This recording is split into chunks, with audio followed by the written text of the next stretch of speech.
તો નમસ્કાર દોસ્તો, ફરી એકવાર સ્વાગત છે આપનું ગુજરાત અપડેટ ચેનલની અંદર। તો દોસ્તો, આ વિડીયોમાં આપણે ગુજરાતી સમાચાર ખેડૂત માહિતી વિશે માહિતી મેળવવાના છીએ। તો વિડીયોને લાઈક કરી દેજો અને ચેનલને સબસ્ક્રાઈબ ના કરી હોય તો ચેનલને સબસ્ક્રાઈબ કરી લેજો। તો દોસ્તો, પહેલી ખબરની વાત કરીએ તો ચૂંટણીમાં નવી સુવિધા। આ વખતે મતદારોને મતદાન મથક પર ઘણી સુવિધાઓ મળવાની છે। આ માટે પીવાનું પાણી હોવું જરૂરી છે। સ્ત્રી અને પુરુષ બંને માટે અલગ અલગ શૌચાલય હોવા જોઈએ। સાઇન એ હશે કે વિકલાંગોને વ્હીલચેર મળશે। હેલ્પ ડેસ્ક બનાવવામાં આવશે। છાંયડો અને પ્રકાશની પણ વ્યવસ્થા કરવામાં આવશે। 85 વર્ષથી વધુ ઉંમરના અને 40%થી વધુ વિકલાંગતા ધરાવતા મતદારોને ફોર્મ ઘરે મોકલવામાં આવશે। તો દોસ્તો, આગળની ખબરની વાત કરીએ તો આયુષ્માન યોજના ખુશખબર। ગઈકાલે ભાજપે લોકસભા ચૂંટણી 2024 માટે તેનો ઢંઢેરો બહાર પાડ્યો હતો।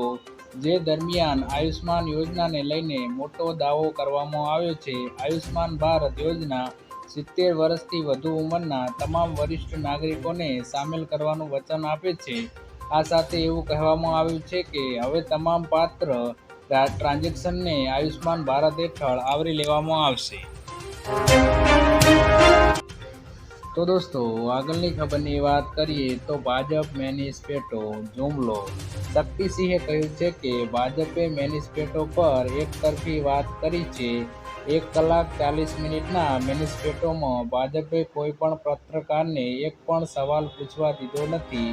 ભાજપે મેનિફેસ્ટોના નામે માત્ર ને માત્ર જુમલાપત્ર જાહેર કર્યું છે। ભાજપને અગાઉની ચૂંટણીમાં કાળું ધન પાછું લાવવાનો અને દરેક લોકોને 15 લાખ રૂપિયા આપવાનો વાયદો કર્યો છે। જોકે ભાજપે 10 વર્ષમાં પોતાનો એક પણ વાયદો પૂર્ણ કર્યો નથી। ભાજપે અગાઉ 30 લાખ જગ્યા ભરવાનો વાયદો કર્યો હતો। આ જગ્યા હવે ભરાશે તેવો વાયદો ફરી ભાજપે કર્યો છે। તો દોસ્તો, આગળની ખબરની વાત કરીએ તો ઈ-શ્રમ કાર્ડ રેશન કાર્ડ। ઈ-શ્રમ કાર્ડ ધરાવતા શ્રમિકો પૈકી શ્રમિકો રેશન કાર્ડ ધરાવે છે તેઓને રાષ્ટ્રીય અન્ન સલામતી કાયદો 2013 હેઠળ અગ્રતા ધરાવતા કુટુંબમાં NFC લાભાર્થી તરીકે સમાવેશ કરવામાં આવે છે। જોકે ઈ-શ્રમ કાર્ડ સાથે રાશન કાર્ડ નંબર લિંક કરવા જરૂરી છે। જો ઈ-શ્રમ કાર્ડ કરાવતી વખતે રાશન નંબર આપેલ નથી તો રાશન કાર્ડ સાથે લિંક કરાવવાનું રહેશે। તો દોસ્તો, આગળની ખબરની વાત કરીએ તો કોંગ્રેસનો ઢંઢેરો જાહેર। પાર્ટીએ યુવા ન્યાય હેઠળ જે 5 ગેરંટીની વાત કરી છે તેમાં 1 વર્ષ માટે એપ્રેન્ટિસ પ્રોગ્રામ હેઠળ યુવાનોને 30 લાખ સરકારી નોકરીઓ અને 1 લાખ રૂપિયા આપવાનો વચનો સમાવેશ થાય છે। મહિલા ન્યાય હેઠળ ઘણા વચનો આપ્યા છે, જેમાં મહાલક્ષ્મી ગેરંટી હેઠળ ગરીબ પરિવારની મહિલાઓને પ્રતિ વર્ષે 1 લાખ રૂપિયા આપવાનો સમાવેશ થાય છે। તો દોસ્તો, આગળની ખબરની વાત કરીએ તો મફત ગેસ સિલિન્ડર। ઉજ્જવલા યોજનાને લઈને એક રાહતના સમાચાર સામે આવ્યા છે। મોદી સરકારે 75 લાખ નવા ગેસ કનેક્શન આપવાનો નિર્ણય કર્યો છે, જેથી જે લોકોને અગાઉ ફોર્મ ભર્યા હતા તેમને 5-5 કિલોના 2 સિલિન્ડર, 14.2 કિલોનો સિલિન્ડર, ગેસ ચૂલો, લાઇટર, રેગ્યુલેટર વગેરે સામાન આપવાનું શરૂ થઈ ગયું છે અને આ સાથે નવા ઉજ્જવલા યોજના માટે ફોર્મ ભરવાના શરૂ પણ થઈ ગયા છે। તો દોસ્તો, આગળની ખબરની વાત કરીએ તો ટિકિટ પાછી ખેંચવાની લઈ રૂપાલાને ઝટકો।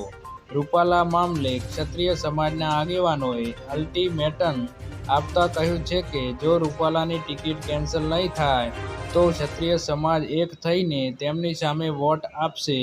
ગુજરાતમાં કેન્દ્રીય મંત્રી પુરુષોત્તમ રૂપાલાની ટિકિટ મુદ્દે ક્ષત્રિય સમાજે ભાજપને અલ્ટિમેટમ આપ્યું છે કે રાજકોટમાં યોજાયેલા ક્ષત્રિય મહાસંમેલનમાં આગેવાનોને જણાવ્યું હતું કે જો ભાજપ રૂપાલાની ટિકિટ પાછી નહીં ખેંચે તો ગુજરાતીઓ તમામ 26 બેઠકો પર સમાજ ઓપરેશન રૂપાલા ચલાવશે।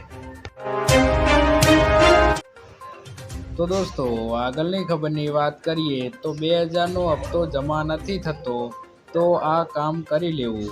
પીએમ કિસાન સન્માન નિધિ યોજના હેઠળ દરેક ખેડૂત ભાઈઓના ખાતામાં 2000 રૂપિયાનો હપ્તો જમા કરવામાં આવે છે અને ટૂંક સમયમાં 16મો હપ્તો જમા કરવામાં આવ્યો હતો અને ટૂંક જ સમયમાં 17મો હપ્તો પણ જમા કરવામાં આવશે। અમુક ખેડૂતો એવું દાવો કરી રહ્યા છે કે એમના ખાતામાં 15મો અને 16મો હપ્તો જમા થયો નથી, તો 17મો હપ્તો શું આપે, આશા રાખીએ એવું તેમ ખેડૂતો કહી રહ્યા છે। તો મિત્રો, તમારે બેંકમાં જઈને તમારું જે પણ bank account PM Kisan Samman Nidhi યોજના હેઠળ જોડાયેલું હોય તેમાં આધાર કાર્ડ શેડિંગવાળું ઈ-કેવાયસી કરાવી લેવાનું છે, જેના લીધે મિત્રો ટૂંક જ સમયમાં 17મો હપ્તો જાહેર કરવામાં આવશે। તે તમારા ખાતામાં કોઈ પણ વિલંબ વિના જમા કરવામાં આવી શકે છે। કયા ખેડૂત ભાઈઓને 15મા અને 16માનો હપ્તો મળ્યો નથી તે કમેન્ટ કરીને જરૂરથી જણાવજો। તો દોસ્તો, આગળની ખબરની વાત કરીએ તો કુદરતી આફત પર સરકારનો શું જવાબ? 2 વર્ષમાં આવેલી કુદરતી આપત્તિના રાજ્યને સહાય ચૂકવણીને લઈને ચોંકાવનારો ખુલાસો થયો છે। કેન્દ્ર સરકારે એક પણ રૂપિયાની ચૂકવણી ન કરી હોવાનો રાજ્ય સરકાર સ્વીકાર કર્યો છે। કોંગ્રેસના ધારાસભ્ય અર્જુન મોઢવિયાએ પૂછેલા સવાલ પર સરકારે લેખિતમાં જવાબ આપ્યો હતો। અતિવૃષ્ટિમાં રાજ્ય સરકારે કેન્દ્રને 15 ડિસેમ્બર 2022ના રોજ પત્ર લખ્યો હતો, જેમાં ₹152 કરોડની સહાય ચૂકવવાની માંગણી કરી હતી, જ્યારે કેન્દ્ર સરકાર દ્વારા રાજ્ય સરકારની આ માંગણી ન સ્વીકારાઈ હતી। આવી જ રીતે રાજ્ય સરકારે બિપોરજોય વાવાઝોડામાં 12 જુલાઈએ કેન્દ્ર સરકારને પત્ર લખી 700.42 કરોડની માંગણી કરી હતી, જ્યારે આ વાવાઝોડામાં પણ કેન્દ્ર સરકારે કોઈ સહાય આપી નથી। તો દોસ્તો, આગળની ખબરની વાત કરીએ તો પેટ્રોલ ડીઝલના વાહનોને લઈને મોટો નિર્ણય। કેન્દ્રીય મંત્રી નીતિન ગડકરીએ ફરી એકવાર દેશમાં 36 કરોડ જેટલા પેટ્રોલ ડીઝલના વાહનો બંધ કરવા માટેનો નિર્ધાર વ્યક્ત કર્યો હતો। ભારતમાં પેટ્રોલ ડીઝલના વાહનોમાંથી મુક્તિ મેળવવાનું શક્ય છે ભારતમાં જવાબમાં ગડકરીએ કહ્યું હતું કે 100% તે મુશ્કેલ તો છે પણ અશક્ય નથી, આ મારું વિઝન છે। તેમણે જણાવ્યું હતું, ભારત ઇંધણની આયાત પર 16 લાખ કરોડનો ખર્ચ કરે છે। નાણાંનો ઉપયોગ ખેડૂતોનું જીવન સુધારવા અને ગામડાને સમૃદ્ધ બનાવવા માટે કરશે। તો દોસ્તો, આગળની ખબરની વાત કરીએ તો ખેડૂતો માટે સારથી પોર્ટલ। ઘણા ખેડૂત ભાઈઓ એવા છે કે જેમને કોઈ યોજના વિશે પૂરતી માહિતી પણ નથી, માટે કેન્દ્ર સરકારે પીએમ ફસલ વીમા યોજના સાથે ડિજિટલ મોડમાં વિવિધ વીમા ઉત્પાદનો અને સેવાઓ પૂરી પાડવા માટે સારથી પોર્ટલ શરૂ કર્યું છે। કિસાન રક્ષક પોર્ટલ હેઠળ 14,447 હેલ્પલાઇન નંબર ખેડૂતોની ફરિયાદોના નિવારણ માટે ઉપલબ્ધ કરવામાં આવ્યું છે। હેલ્પલાઇન નંબરથી ખેડૂતનો પાક વીમો, કિસાન ક્રેડિટ કાર્ડ અને વિવિધ વીમા યોજનાઓની સંપૂર્ણ જાણકારી મેળવી શકે છે।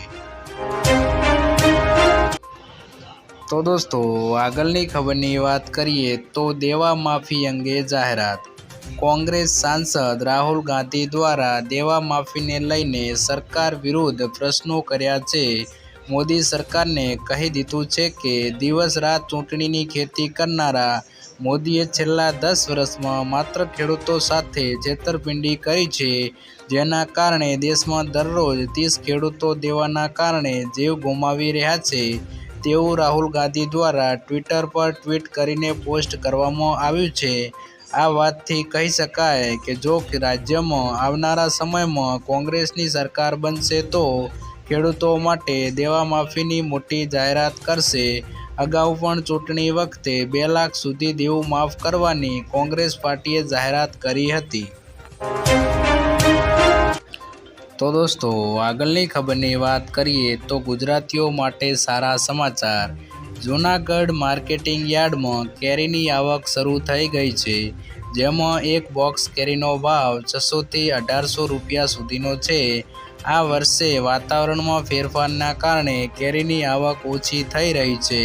ગયા વર્ષે કેરીના બોક્સનો ભાવ 250 થી 500 રૂપિયા હતો, માર્કેટ યાર્ડમાં કેસર ઉપરાંત અલગ અલગ પ્રકારની કેરીઓ બજારમાં વેચાય છે. આવનારા દિવસમાં જૂનાગઢ માર્કેટિંગ યાર્ડમાં કેસર કેરીના બોક્સની આવક વધી શકે છે. 15 થી 20 દિવસમાં કેરીની ફૂલ સિઝન શરૂ થઈ જશે. તો દોસ્તો, આગળની ખબરની વાત કરીએ તો રૂપાલાની ટિકિટ રદ કરવા માટેની મોટી માંગ. ઓપરેશન રૂપાલા, રૂપાલાની મુશ્કેલીઓમાં વધારો.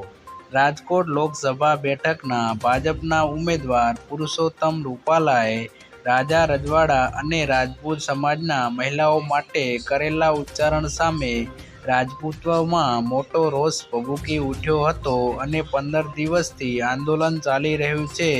ત્યારે રાજકોટ લોકસભાની બેઠક માટે ગઈકાલે એક જ દિવસમાં ભાજપ, કોંગ્રેસ સહિત 95 લોકોએ રાજકોટ જિલ્લા કલેક્ટર કચેરી ખાતેથી 396 જેટલા ઉમેદવારી પત્રો ઉપાડતા તંત્ર હરકતમાં આવી ગયું છે, જેમાં ક્ષત્રિય સમાજ દ્વારા 180 જેટલા લોકોએ ફોર્મ ભર્યા હોવાનું જાણવા મળ્યું છે.